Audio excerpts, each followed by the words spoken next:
Bonjour à tous et bienvenue dans Cult & Click, une émission de qualité avec Kerr qui est habillé. Eh bien, certains disent que ta manière de t'habiller, c'est ta manière d'afficher comme ça ta passion pour le tuning. Alors, est-ce que ça veut dire que tu n'aimes pas Damien Lillard ? Je l'aime pas du tout. T'aimes pas Damien Lillard ? Non. C'est un joueur qui ne sait être que dans l'attaque, qui sait pas du tout faire de la défense, qui est tout le temps en train de se raconter comme si c'était un top 5 de la NBA, et c'est pas le cas. Et mon cher Big B, on n'est pas là pour vous parler de Damien Lillard, on est là pour vous parler de Star Wars épisode 2 les amis, on est en live, donc on salue les gens qui nous regardent en direct. Et on est là donc pour vous parler dans notre série de critiques rétro. On avait fait le retour du roi, on avait fait la communauté nano les 2 tours, on avait fait la menace fantôme. Aujourd'hui on fait donc l'attaque des clones, film de George Lucas sorti en 2002, c'est le deuxième volet de la prélogie, c'est le numéro 2 si on prend en compte bien évidemment le fait que les premiers Star Wars sont les épisodes 4, 5, 6. Alors on va pas revenir sur l'histoire, vous la connaissez. Cette Moi, histoire. j'avais vraiment envie de préciser une chose. Vas-y. J'avais envie de dire bonjour à Rémi, Mabazaya, Pipo Roubier, Jajam, David Cortial, Batcha Ushiromio, Nico C, Damien Chepaduto, Maggie73, Mehdi-moi, Thomas Pita encore, Yanis, Marquis Deli, Aurélien, Florent Marquis et tous les autres sur le chat. Bonjour, bienvenue d'être là de manière si tardive et nous allons évidemment également très court mais on est quand même très content de le faire. Tout à fait. Voilà. Alors, j'ai envie de commencer, mais j'aimerais contextualiser. Mais bien sûr, du moment que tu parles des news, il n'y a aucun problème. Des news de quoi ? Des news. On fait pas Star Wars ? Bah on avait dit qu'on faisait les news avant, c'est génial cette intro. Ah bon, j'ai rien compris, donc du coup on fait quoi ? Les news ?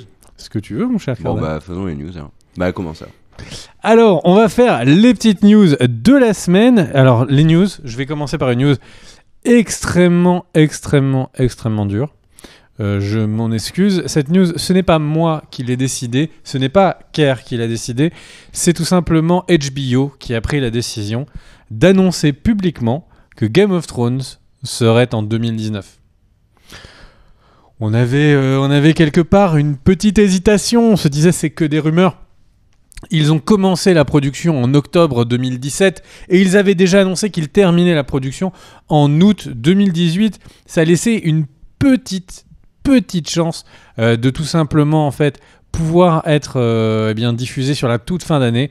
Eh bien non, les épisodes sont trop longs, il y a trop de post-production. Ce sera donc en 2019 et aucune date n'est annoncée pour l'instant. Mon cher Kerr, tu avais également une news et tu me regardes avec un petit regard perdu parce que tu veux que je t'affiche ta news en face de toi. Et pendant ce temps-là, je meuble pour que les gens ne se rendent pas compte de la duplicité malsaine qui est dont on fait preuve quand nous sommes en train de chercher comme ça ces fiches. Et évidemment, c'est comme ça que je t'affiche ta news. Ouais, alors moi je vais commencer par parler de Han Solo. Donc Han Solo, le film arrive en mai aux États-Unis et à travers le monde. C'est donc le deuxième spin-off de Star Wars après Rogue One. Alors il y a plein d'infos, il y a beaucoup de rumeurs. Commençons par les rumeurs. Commençons par un petit retour en arrière. Faisons ça rapidement. Il y avait 2 réalisateurs, Lord et Miller, qui étaient aux commandes, qui ont quitté le projet, alors différent avec Disney. Il y a beaucoup de contre-infos sur leur départ. On dit que Disney était trop présent sur le projet. On raconte aussi beaucoup en interne que Miller et Lord n'avaient pas développé le personnage de Solo et développé le film dans la direction que souhaitait Lucasfilm, et attention pas Disney, Lucasfilm, qu'ils ont décidé de se séparer du duo d'acteurs qui avait pondu Lego La Grande Aventure et a pris les commandes. Ron Howard, réalisateur qui a eu Oscarisé pour un homme d'exception avec Ridley Scott et Jennifer Connelly, et c'est lui qui a repris le bébé. Et alors, maintenant on entend parler beaucoup du fait que pour Disney le film serait un naufrage industriel. Alors j'en avais parlé dans la vidéo les vœux de 2018, je vous invite à la regarder sur la chaîne pour avoir de plus amples informations, car là je vais passer tout ce que j'avais déjà dit pour revenir sur ce qu'on apprend de nouveau. Nouvelle information, c'est qu'il va y avoir des reshoots. Alors ça arrive très souvent pour les gros films et les gros blockbusters américains. Ceci étant dit, c'est pas non plus un bon signe. Il y a des rumeurs qui disent qu'en fait les informations qui avaient été dévoilées sur le fameux naufrage industriel ne sont pas tout à fait vraies, c'est-à-dire que notamment sur l'acteur qui s'appelle le truc a disparu, il était là, il y est plus. Non mais le mot y est... Non mais t'as rien fait. Il y a un problème avec le doc. Donc Hayden Exern, je ne sais plus comment s'appelle l'acteur qui joue Han Solo, je l'avais devant l'écran et ça a disparu. Et ben l'acteur en fait est, selon les rumeurs, joue très très mal le personnage de Solo. Et ben en fait il s'avérerait, alors j'avais vu ça dans les commentaires sur le chat, enfin les commentaires vidéo des vœux 2018, mais j'ai fait du coup des recherches et il y a plusieurs articles qui en parlent. Il s'avérait qu'en fait c'est la manière dont Lord et Miller voulaient qu'il joue Solo qu'il n'arrivait pas à interpréter, parce que c'était diamétralement opposé à l'idée de Solo, de ce qu'il faisait de Han Solo. Donc voilà, alors moi j'aimerais juste parler d'un truc sur le film Han Solo, c'est que on est en janvier, d'accord, le film sort en mai, il y a rien, il y a quasiment pas de visuel officiel. On a eu un leak de visuel à cause des fameuses boîtes de jouets, comme ça arrive toujours. D'ailleurs, boîtes de jouets qui ont spoil un truc sévère sur Pacific Rim et sur le film Rampage avec Dwayne Johnson. Donc en fait maintenant il faut fuir toutes les news de produits dérivés.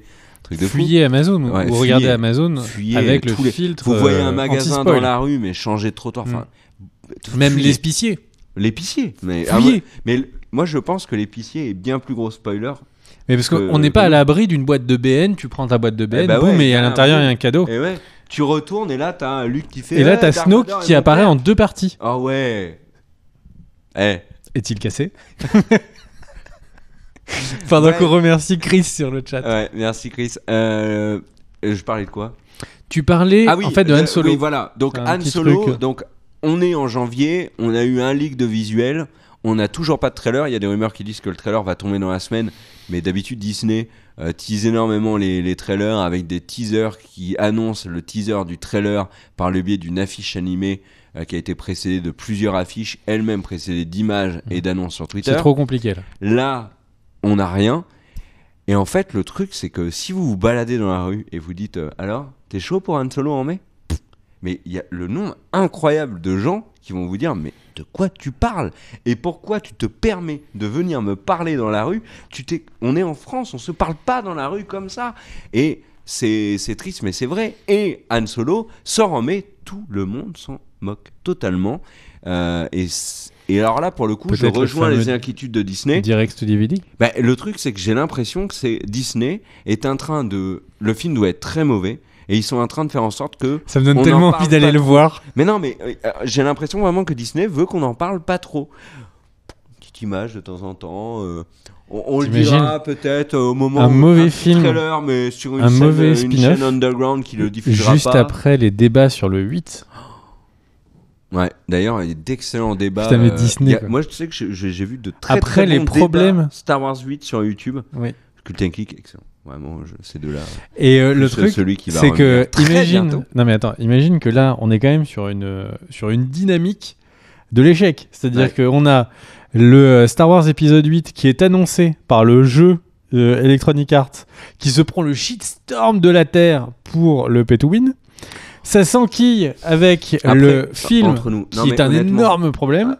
Entre nous, est-ce que tu trouves ça, toi, gênant de devoir claquer 2000 € pour être meilleur qu'un autre joueur? Franchement, moi, je continue. Bon, en tout cas, voilà. Donc, pour l'instant, Disney en difficulté. Est-ce que Disney va faire faillite? Est-ce qu'elle va être rachetée, du coup, par l'épicier qui spoilait par le biais de CBN? Mais je pense que la boucle serait bouclée. Pendant qu'on vous diffuse, alors c'est vraiment, on prend des risques, mais on vous diffuse ce visuel du film Han Solo. Et celui-là également, donc c'est Ron Howard. Et mais moi, tu sais, pour citer Franck... Sachant qu'on voit déjà que le mec voulait se cacher derrière le petit carton avec l'affiche. Ouais. Ron Howard n'assume pas du tout. Alors, j'ai un truc à dire. Alors, là, vous voyez l'acteur Paul Bettany qui joue Vision dans les Marvel notamment, et qui avait joué dans le film Priest, qui était une catastrophe sans nom. Et bien, Paul Bettany a remplacé l'excellent Michael K. Williams, parce que comme le film a pris du retard avec le changement de réalisateur, et ben Michael K. Williams n'était plus disponible. C'est peut-être le truc. La dernière fois où un truc comme ça s'est passé, c'était Tom Hardy qui avait dû abandonner Suicide Squad parce que conflit de calendrier, il y avait eu du retard, etc. Et ça a sauvé la carrière de Tom Hardy quand même. Parce que t'imagines Tom Hardy dans Suicide Squad, mais il aurait traîné ça comme un boulet toute sa vie. Ça aurait été le bus de Naïssa, on en va en parler de Patrice tout à l'heure de ça aurait été Suicide le Squad. penalty loupé de Trezeguet, ça aurait été le sang contaminé de Laurent Fabius. Enfin, il aurait eu ça dans le pied, tu vois. Et Tom Hardy a évité. Peut-être que Michael K. Williams a eu. Je suis incertain sur tes. Et alors qu'on me demande sur le chat, connais-tu Clyde Drexler ? Bah oui, c'est celui qui a permis aux Rockets, notamment à Olajuwon, de gagner un titre dans la période de pré-retraite de Michael Jordan quand il était au baseball. Alors, le truc... Cette news est longue, hein, quand même. Ouais, en fait, j'ai terminé. Parce que tu t'avais marqué 2 lignes. Ouais. Il faut pas se fier au nombre de lignes. Fie-toi aux miennes, parce que du coup, mon gars, j'en ai beaucoup après. Mais j'ai envie de dire, avant... Parle-nous de Mark Hamill, parce que moi je vais répondre à Mark Hamill. C'est mon droit de réponse. Très vite. Mark Hamill, lors de la promo du film, a eu un comportement un petit peu particulier, c'est-à-dire qu'il a critiqué directement lors de conférences de presse, lors d'interviews, tout simplement, pas de conférences de presse, mais plutôt d'interviews, le personnage de Luke Skywalker. Il aurait dit, il a dit ça, Luke n'aurait jamais dit ça, je suis désolé, je sais pas de quoi il parlait. Je parle de la version de George Lucas. En fait, il critique le personnage de Luke dans Star Wars 8, il estime qu'il ne ressemble pas au Luke qu'avait dépeint Lucas, et il dit c'est une nouvelle génération de Star Wars. Luke est un nouveau personnage, mais en tout cas ça n'est plus mon Luke, ça n'est plus le sien. Alors bien évidemment, moi aussi, mais beaucoup d'articles ont repris le fait que Mark Hamill défonce Star Wars 8, ou en tout cas n'adhère pas totalement au Star Wars 8 par le biais de ses propos, et même si la suite de son propos finalement nuance énormément, la première partie existe tout de même. Alors il dit que Rian Johnson est l'homme qu'il fallait pour ce travail, que son Star Wars 8 est bon, mais néanmoins il y a beaucoup de rumeurs qui disent que Mark Hamill s'est fait détruire par Disney et qu'il a dû s'excuser publiquement, ce qu'il a fait. Je regrette avoir exprimé mes doutes et insécurité concernant Star Wars épisode 8. Les différences d'ordre créatif arrivent très souvent sur ce genre de film, mais tout cela ne doit pas sortir du vestiaire, comme on dit si bien. Tout ce que je voulais, c'était faire un bon film avec Star Wars épisode 8, et j'ai eu plus que ça. Rian Johnson a fait un excellent film. Voilà Disney, je me suis excusé publiquement. Puis-je retourner à mes affaires, s'il vous plaît ? Fin de l'intervention de Mark Hamill, concernant Star Wars épisode 8. Et toi, t'as quelque chose à rajouter ? J'ai quelque chose à rajouter. En fait, le problème, c'est que du coup, Disney a répondu et n'a pas répondu de manière directe, mais de manière de facto indirecte, j'ai envie de dire. Et tout simplement, ils ont via en fait un reveal. Donc, il y a eu un bouquin qui est sorti qui s'appelle The Heart of Star Wars, The Last Jedi. L'art de Star Wars. Et je l'ai dit en anglais en fait. Oui, mais donc, je traduis pour nos amis francophones. Et bien en fait, dedans, donc dans ce petit livret, il y a de nombreuses infos sur The Last Jedi et notamment sur la pré-production. Donc cette phase où on commence à écrire l'histoire, etc. Et on en apprend des choses qui sont, ma foi, surprenantes. Tout simplement, on apprend que, en fait, quand Disney a acheté Lucasfilm, ils n'ont pas fait que acheter Lucasfilm, ils ont également acheté à Lucas ses idées et ses écrits pour la future trilogie, donc le 7, 8 et 9. Et donc, en fait, George Lucas avait écrit des bases donc, de ces 3 nouveaux films, et il se trouve qu'en fait, ces idées sont très, très souvent reprises dans les films qu'on a vus au cinéma. Et donc, quand tout le monde dit oui, mais en fait, Star Wars 7 et Star Wars 8 trahissent énormément ce qu'a créé Lucas, et en fait, visiblement, c'est faux, et donc Disney veut le prouver. Alors, c'est-à-dire, qu'est-ce qu'il y a ? C'était un des aspects développés par Lucas à la fin du Retour du Jedi. Une des théories qu'il préférait, c'était ce qui arrive à Skywalker dans le 8. Alors, du coup, en fait, donc vous allez me demander qu'est-ce qui est dans ces textes qu'a écrit George Lucas, qui a été réutilisé. Eh bien, tout simplement, au début, on a ça aurait dû être directement dans le 7. pas George Lucas, mais Mark Hamill, donc Luke, qui est un exilé, qui a voulu se retirer de la circulation après la chute de l'Empire, de peur de soit retomber lui-même dans le côté obscur, soit tout simplement en fait, il ne se remettait pas d'avoir aidé à la création de celui qu'ils appelaient le Jedi Killer, donc dans ces pages, qui est donc devenu Kylo Ren.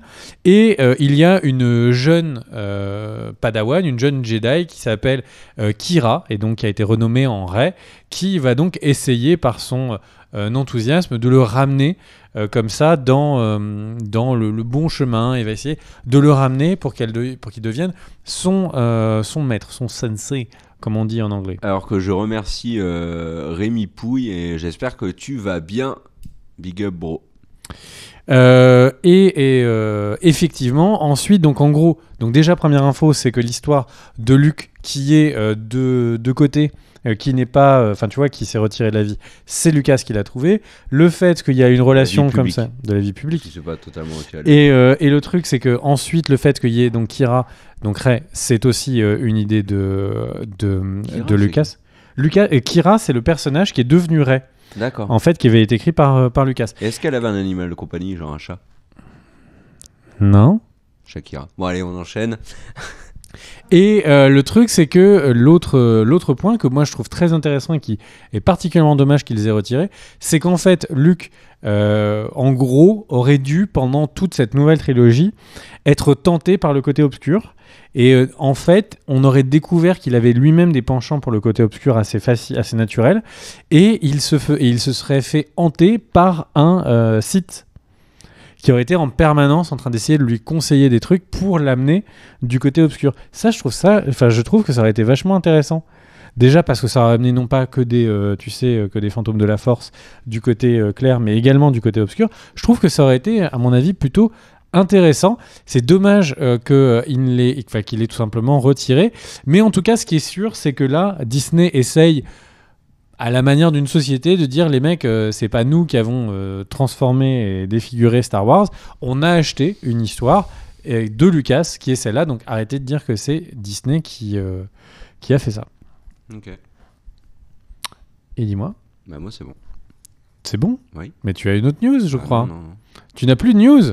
Eh bien, si tu n'as plus de news, je vais du coup enchaîner directement. Ma news suivante, c'est Ridley Scott qui parle de la suite de Blade Runner.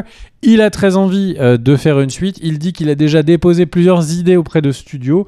Il parle du nouveau film du Blade Runner qui vient d'être sorti en Blu-ray, je crois, maintenant. Ou qui va sortir en Blu-ray. En février. Et il en parlait plutôt comme un demi-succès, voire comme un demi-échec, certains ont envie de dire. Il n'a ramené que 258,7 millions de dollars, qui est une monnaie. Ça se casse tous les lives maintenant, c'est trop relou ce canapé. Et donc en gros, le truc c'est que on a un 258,7 millions de dollars pour ce second Blade Runner, et pour lui il attribue ce problème il attribue ce problème tout simplement à la durée du film. La durée aurait été trop longue et du coup forcément ça n'aurait pas tenu. Je peux juste dire un truc. Ensuite, il est incroyable Ridley Scott. Je veux juste dire l'âge. Il y a des personnes qui vieillissent et qui vieillissent mal. Ridley Scott vieillit très mal. Ridley Scott a enchaîné des films catastrophiques. Le pire, c'est celui sur l'Égypte. Donc j'ai complètement. Comment il s'appelle ce truc absolument ignoble là ? Tu sais, avec Exodus, avec Christian Bale et Joel Edgerton, qui est c'est une catastrophe ce film. On a à côté de ça Denis Villeneuve qui fait un très bon Blade Runner, mais vraiment très bon. Qui est trop long. Un peu long, d'accord. Tu l'as vu au final ? Oui, je l'ai vu. Mais il est un peu long, ok. Mais il est très bon. Et là, stupeur, je découvre donc que Ridley Scott critique la durée. Mais j'ai envie de dire, mais monsieur Ridley Scott, c'est incroyable. Je comprends votre désarroi que ce Blade Runner soit trop long, mais si seulement vous aviez pu être producteur, intervenir dans la production du film, dire à un moment donné à Denis Villeneuve, bah non, il est trop long votre film, mais en même temps, mais attendez, mais oui, vous étiez producteur Ridley Scott, c'est votre erreur, la durée, arrêtez un petit peu, ça m'insupporte. Vraiment, il crache dans la soupe. C'est incroyable à C'est quel les point. mecs comme toi Mais le qui mec font est semblant, producteur, pourquoi il chouine qui font semblant de le vous voyez alors que dans la vie de tous les jours on le tutoie. Oui, déjà. Donc ça non, c'est mais, vraiment. non, mais c'est vrai, dans les faits. Il est producteur, pourquoi est-ce qu'il chouine sur la durée du Parce film que le film n'a ramené que 258 millions de Il dollars. chouine surtout parce qu'il n'a pas réalisé Blade Runner.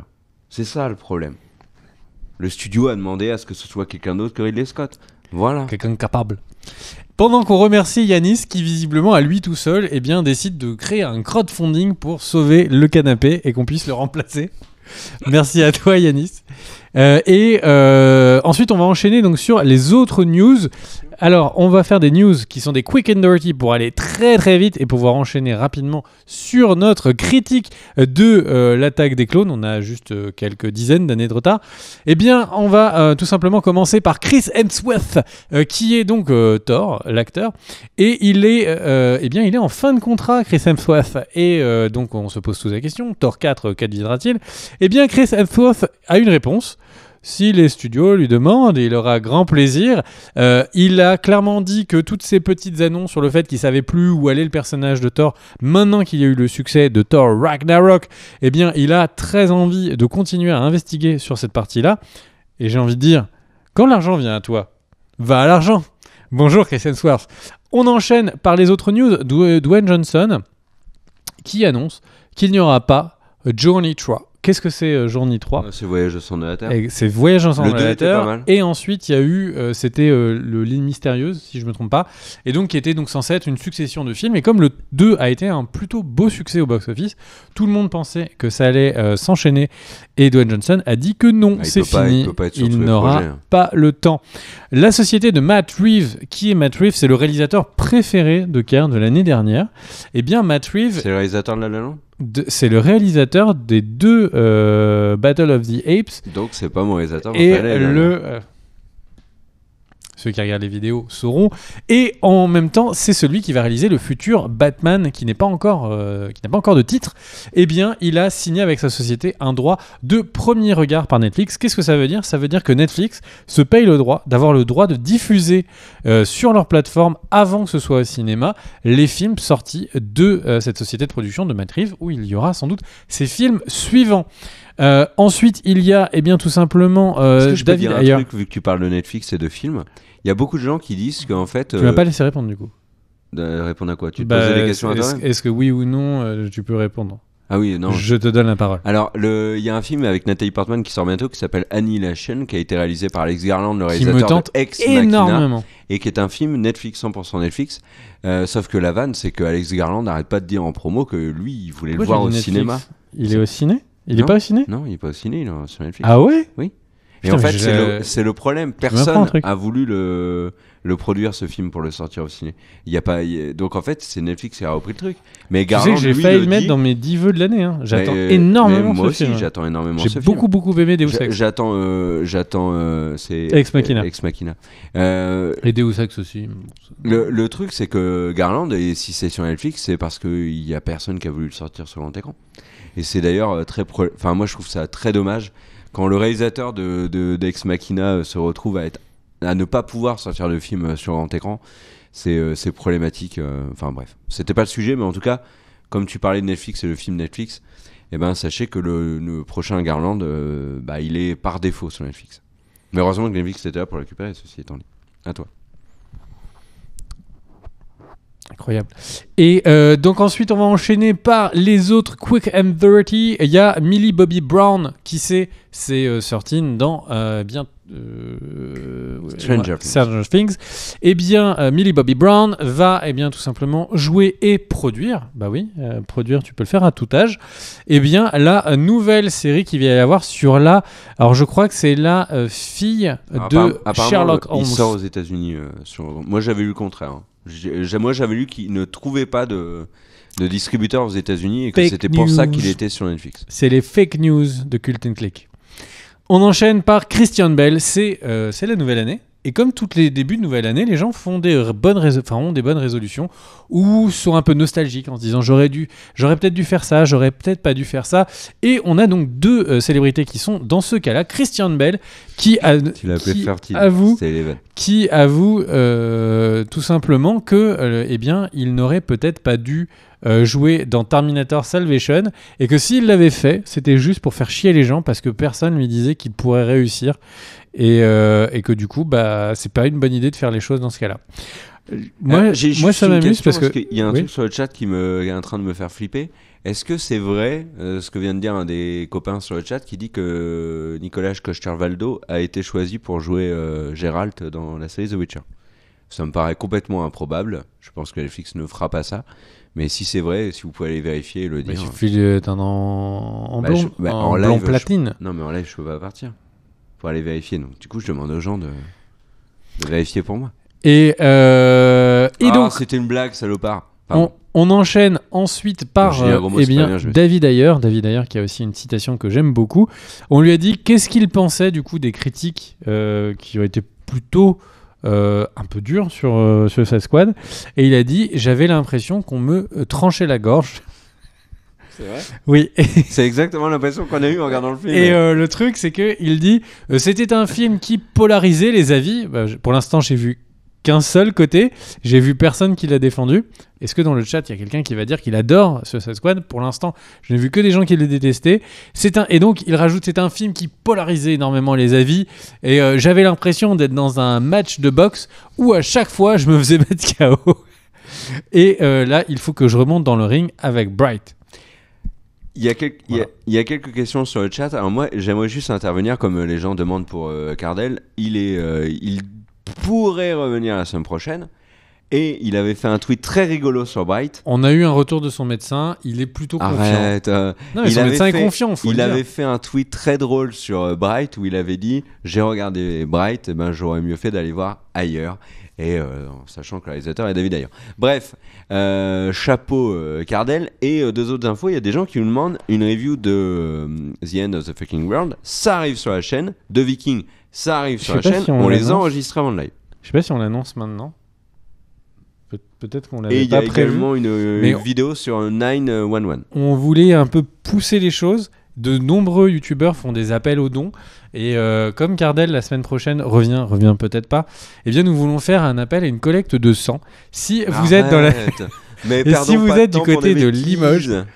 Bref, donc on enchaîne les autres Quick and Dirty. Est-ce que j'ai tout fini ? Est-ce qu'on va passer à la vidéo suivante ? Blablabla. J'en suis. Oui, si Black Panther, et ce sera la dernière news, Black Panther bat tous les records de pré-vente. C'est incroyable, vous allez me dire, mais on s'en fout. Non, vous ne vous en foutez pas, parce que si on suit les premières projections de ces pré-ventes, Black Panther ne peut pas être sous la barre des 200 millions de dollars son premier week-end, ce qui l'amènerait au-dessus de Captain America Civil War, et donc serait de facto le numéro 1 de tous les films Avengers. C'est bien ça, de tous les films Avengers, MCU, Marvel. Et eh bien, j'ai envie de dire, le Black Panther aurait, on va dire...